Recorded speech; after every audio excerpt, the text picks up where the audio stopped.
Good morning. कसे आहात सगळे? सकाळचे वाजलेले आहेत 6. मायरा राणी उठलेली आहे. मायरासोबत थोडंसं टाईमपास केला. अंघोळ वगैरे करून आता बनवायचं होतं मला नाश्ता बनवण्यासाठी मी आले किचनमध्ये. नाश्त्यामध्ये आज बनवायचे होते पोहे. तुम्ही पाहू शकता. कढई ठेवली, कढईत तेल टाकलं. तेल गरम झाल्यानंतर जिरे टाकले. जिरे चांगले तडतडल्यानंतर हिरवी मिरची टाकली. हिरवी मिरची लालसर झाल्यानंतर कांदा टोमॅटो वगैरे टाकून पोहे रेडी. हे पाहू शकता. मला पोहे अजिबात बनवता येत नाही. आज मी पहिल्यांदा ट्राय केलेला आहे. आज मला जायचं होतं नगरला. मार्केटमध्ये मला आज 2-3 कामं होती. तुम्हाला माहीत आहे मी नवीन शॉप ओपन करत आहे, मायरा मेन्स सलून म्हणून. तर आत्ता आपल्याला शॉपचं काम चालू आहे. तरी अजून शॉप चालू होता 1 महिना लागेल.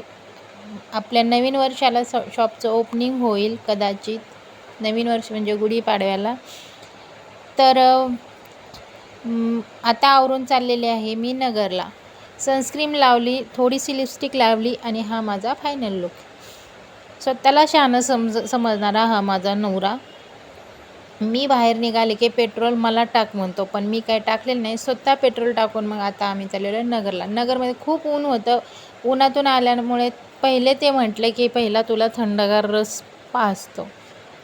ऊसाचा रस पिलो. काही कामं करून आम्ही घरी आलो. थोडासा आराम केला. 5 वाजले. 5 वाजता मग मस्त असा चहा ठेवला. ही चहापत्ती मी माझ्या माहेरावरून मागवलेली आहे.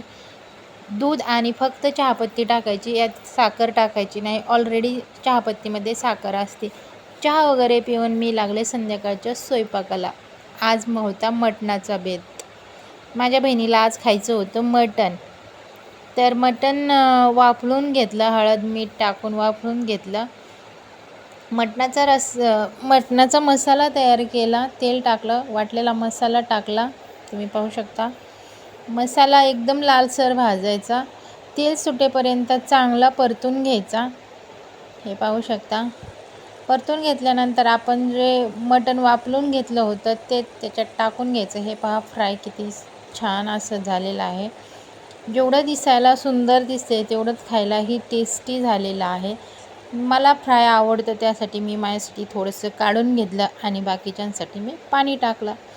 हे पहा, आता हे झालं कालवण. आपल्या मराठी भाषेत म्हणायचं तर कालवण. पाहू शकता छान अशी उकळी फुटली.